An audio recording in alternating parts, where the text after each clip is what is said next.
రమేష్ గారి దగ్గర నుంచి. సో, మీ మాటలు వినాలని. Thank you. నవీన్ గారు ఇక్కడ జర్నలిస్ట్ ప్రభు ఉండాలి కంపల్సరీ. ఎందుకంటే నవీన్ గారి గురించి వాళ్ళ నాన్నగారి గురించి విజయ్ మాధవి ప్రొడక్షన్స్, బొబ్బిలి పులి సినిమా దగ్గర నుంచి అన్నీ తెలిసింది ప్రభుకే. నీకు కూడా తెలుసా? థ్యాంక్ యూ నన్ను నవీన్ గారు పిలిచినందుకు. నాకు ఏదో ఒక నాస్టాలజీ. నేను అసిస్టెంట్ డైరెక్టర్గా అంటే కో డైరెక్టర్గా నేను పనిచేసిన నా ఆఖరి చిత్రం ఒడ్డే నవీన్ గారు హీరో.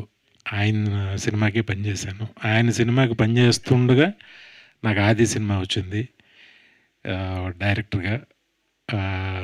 అది బెల్లంకొండ సురేష్ గారే తీశారు నవీన్ గారితో. ఈయన సినిమాకే నేను స్విట్జర్లాండ్ వెళ్ళినప్పుడు నాకు ఎన్టీఆర్ పరిచయం. కానీ ఆదికి నాంది నవీన్ గారి సినిమా, అక్కడ పనిచేయటం వల్ల అది వచ్చింది. Thank you. నన్ను ఎంతో ప్రేమగా, ఎంతో ఇష్టంగా, ఎంతో ఇదిగా చూసేవారు నవీన్ గారు.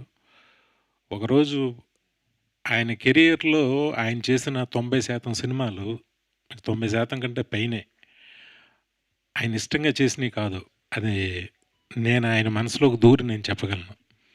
ఎందుకంటే నేను పనిచేసింది ఒక సినిమా అయినా కూడా ఆయన చాలా మదన పడుతూ ఉండేవారు. ఏదైనా సీన్ వచ్చినప్పుడు ఏంటిది ఇలా ఏదో పాపం ఒకలా రెస్ట్లెస్గా ఉండేవాడు ఆయన.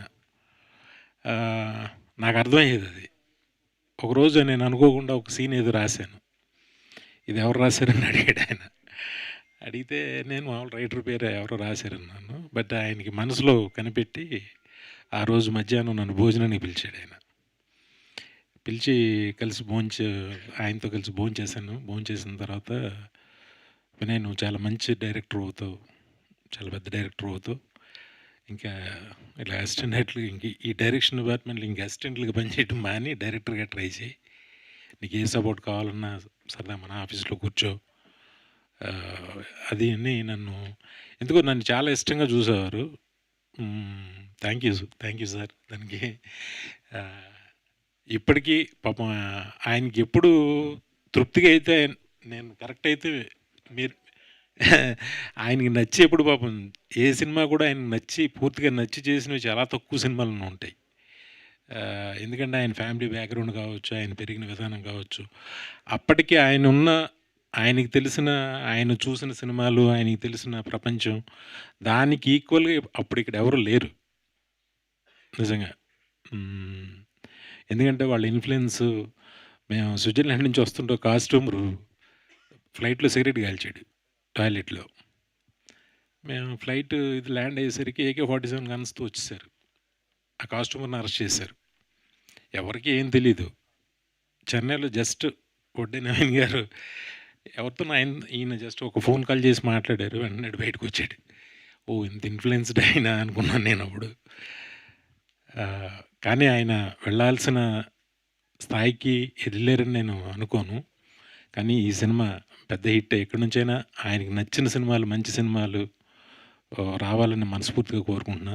ఈ సినిమాతో ఫస్ట్ టైం డైరెక్టర్గా వస్తున్న కిషోర్ కమల్ కానీ అందరికీ, టీం అందరికీ మంచి సక్సెస్ రావాలని మనస్ఫూర్తిగా కోరుకుంటున్నా. అన్ని సంవత్సరాల తర్వాత నేను అప్పుడు మానేసిన తర్వాత మళ్ళీ నిన్నే ఆయన ఫోన్ కాల్లో ఆయన వాయిస్ వినటం, ఆయన్ని చూడడం. అప్పుడు ఎలా ఉన్నాడు, ఇప్పుడు అలాగే ఉన్నాడు ఆయన హ్యాండ్సమ్గా. All the best sir.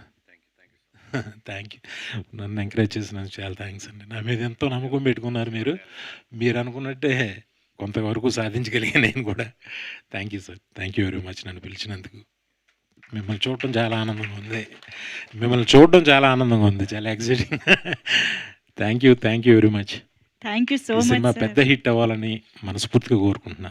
Thank you sir. హంబుల్నెస్కి కూడా ఒక ఇది ఉంటుంది సార్. నేను కూడా ఎంతో కొంత సాధించానంట సార్. మీ బ్లాక్ బస్టర్స్ ఒక రికార్డులు తిరగేస్తే చెప్పుకోవడానికి రోజు సరిపోదు.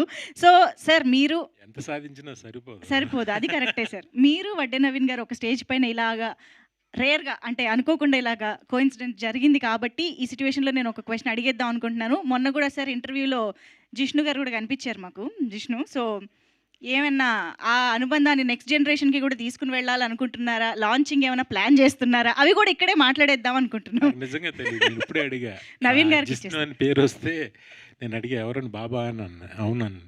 ఏంటి ఫిల్మ్ ఇంట్రెస్ట్, సినిమాలు ఇంట్రెస్ట్ ఉందంటే, లేదు చిన్న పిల్లోడు ఏదో అంటుంటాడు గానీ ఇంకా తెలీదు అని అన్నాడు ఆయన. అలాంటిదేం లేదు. ఏమో ఏం జరుగుద్దో ఎవరికి తెలుసు. ఇక్కడి వరకు వస్తామో ఎవరికీ తెలీదు. కానీ నిజంగా అబ్బాయి వస్తే నిజంగా నేను చాలా ఆనందపడతా. మంచి సక్సెస్‌ఫుల్‌గా అవ్వాలని కోరుకుంటా 100%. యెస్. అండ్ ఆ లాంచింగ్ మీ బ్లెస్సింగ్స్ ద్వారా కూడా జరగాలి అని మనస్ఫూర్తిగా కోరుకుంటున్నాం sir. Thank you so much. So Naveen గారికి నేను అప్పుడే ఇవ్వను మైక్. లాస్ట్‌లో విందాం ఆయన మాటలు. So thank you so much.